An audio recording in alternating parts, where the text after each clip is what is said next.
Friends, we got one hot off the press here. The C-SPAN journalist, we'll do air quotes for journalist, who got caught seeking advice from one of Trump's staunchest critics when he was supposed to moderate a debate, has finally confessed. And now he's being suspended from C-SPAN. Good riddance. For those that aren't familiar with the story, Steve Scully was supposed to moderate the second debate with Trump and Joe Biden. But Steve Scully accidentally tweeted to Anthony Scaramucci saying, should I respond to the president? Everybody said, yo, why is the moderator, who's supposed to be neutral, tweeting to a Trump hater for advice? Well, he ignored it for quite a bit. Some funny stuff happened where apparently he nuked his account in a panic. And then he came back and said, I was hacked. And guess what? The media rolled with it like in just the most ridiculous manner possible. We're like, well, he said he got hacked, so it wasn't a real thing. Oh, yeah. Like any of us believed it. Well, the dude finally confessed and now he's gone. But let me warn you right now. He was trying to DM Anthony Scaramucci. That's what we think. Imagine how many journalists do communicate with people and are clearly biased, liars, manipulators, and they get away with it. It reminds me of what do they say when you see a cockroach on the wall? For every one you see, there's 1,000 behind the wall you don't see. Now, I know many people may be saying, how dare you, Tim, compare people to insects? Okay, let me walk that back.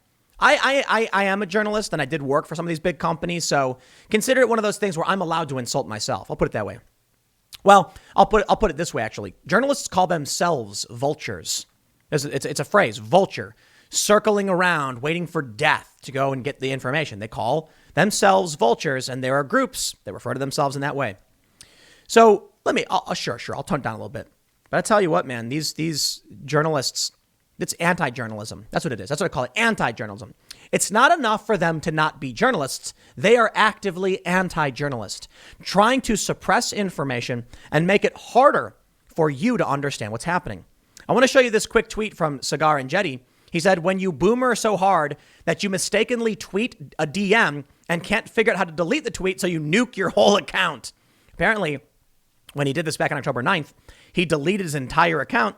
And I find that kind of funny. But let's read the story from the AP. They say, C-SPAN suspended its political editor, Steve Scully, indefinitely Thursday after he admitted to lying about his Twitter feed being hacked when he was confronted about a questionable exchange with former Trump aide Anthony Scaramucci. The news came on the day of what was supposed to be a career highlight for the 30-year C-SPAN veteran. Scully was to moderate the second debate between Trump and Biden, which was canceled after Trump would not agree to a virtual format because of his COVID-19 diagnosis, which I will point out, by the way, he's doing a town hall for NBC. They've deemed it safe. You couldn't do the debate. Had to be virtual. That's a lie. They're protecting Biden. A week ago, after Trump had criticized him as a never-Trumper, Scully tweeted at Scaramucci, should I respond to Trump? Scaramucci, a former Trump communications director and now a critic, advised Scully to ignore him. Scully said that when he saw his tweet had created a controversy, I falsely claimed that my Twitter account had been hacked. And you know what's really funny about this? People are like, he's going to say it. Say the thing. Say it. We all knew he was going to do it because it's what they always do. Joy Reid, I was hacked. Yeah, right. He had been frustrated by Trump's comments and several weeks of criticism on social media and conservative news outlets about his role as moderator, including attacks directed at his family, he said. Oh, please. Excuses. These were both errors in judgment for which I am totally responsible for, Scully said. I apologize. He said he let down his colleagues at C-SPAN, fellow news professionals, and the debate commission. I ask for their forgiveness as I try to move forward in a moment of reflection and disappointed in myself. I'm going to stop you right there, buddy. I forgive you. And I hope everyone else does too. It's important that we remember we must learn to forgive and forget. I know it's hard. I remember Anonymous, you say, we will not forgive. We will not forget. Maybe that was the start of dark times for this country. We absolutely must forgive. We must. We must tell Steve Scully that for admitting to your faults, you have done the right thing. And you, sir, in my opinion, have regained your honor. I know a lot of people don't want to hear it, maybe don't want to believe it, maybe don't accept it, but I think it's true. Imagine if every journalist, every individual who did wrong fessed up to it and said, I will try to be better, please. And we said, we gratefully and humbly accept you back in. Don't do it again. I believe that's the right thing to do. Because if you approach Scully and tell him to shove it and we'll never forgive you, his only alternative is to go the other direction. We don't want that.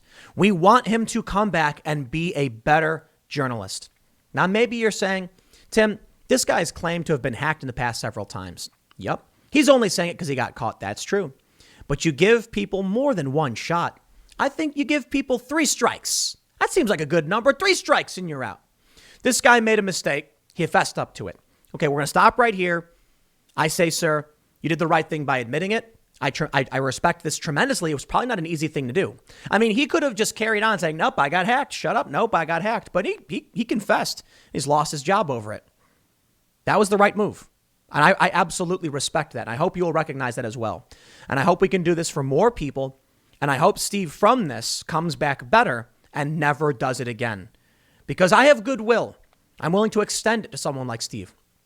And therein lies a weakness for liberals, moderates, conservatives. We do extend goodwill.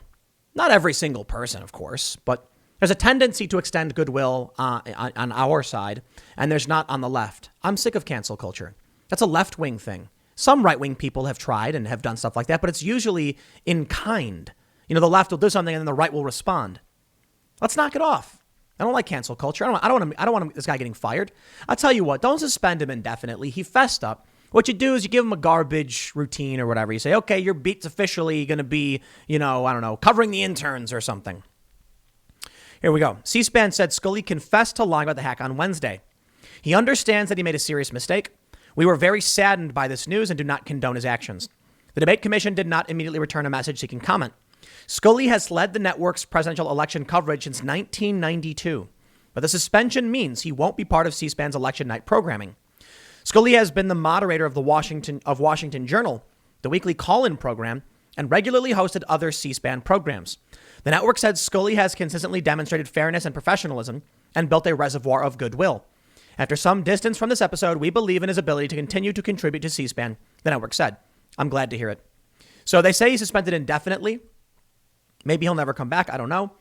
I'd like to see him return. And I'd like to see us return to a period where it's like you do something wrong, you get your job back. Because I'll tell you what, that same goodwill I want for Scully, I want for Roseanne. I can't believe what happened to her. She did some dumb tweet in the middle of the night and they fired her from her job. They killed her off on her show. How gross. That to me was pathetic. And this is too. But I'll tell you what, I'm biased. And I'll admit it. When Roseanne Barr, a comedian, made a crude joke, I said, sometimes comedians make crude jokes, man. And if you don't like it, well, we can let them know and we can talk about it. But for I got to be honest, when I see Roseanne make a crude joke, I just say, I don't care. I didn't care for the joke. It was a bad tweet. I'm not going to cry about it. I'm not going to yell at her. But if she ever asked me, what'd you think about that tweet? I'll be like, that was kind of bad, like not funny. And she'd be like, oh, okay, maybe I'll try something else. There you go. That's simple. Steve Scully betrayed the people of this country. He lied. He doubled down on his lie. He betrayed the people of this country in what was supposed to be a fair debate. Now, I take personal offense to that to a great deal. So I want to let you know that part of me wants to say, get these journalists out of here. I mean, come on. You guys watch my content. You know I rag on the media all day, every day, nonstop. It's all I do. And I'm willing to forgive this guy. Maybe it's naive of me. Maybe it's naive. But I'll tell you what. It's called reciprocity. It's called cooperation. I tell you what. How about we all chill down and have a conversation? Left, I'll trade you a Roseanne Barr reinstatement and give you a Steve Scully reinstatement. How does that sound? We're all good then, right? I mean, I don't think it's ever going to happen. And maybe Roseanne isn't I think maybe she's too big. They're going to be like, no way, Roseanne's famous and she's got a huge following. Like Steve Scully, he's like a C-SPAN guy. They're going to be like, we want a bigger person who got canceled on our side. No, I don't think the left cares about the journalist. I don't think they care about him at all. I think they want to cancel everybody. I think they want to cancel him too. But for that matter, I think, cancel culture is gross. And Roseanne's the easiest example because she barely did anything. You know what I mean? We can see this guy, what he did directly impacts a presidential election. Serious stuff. Policy, people's lives, people's rights.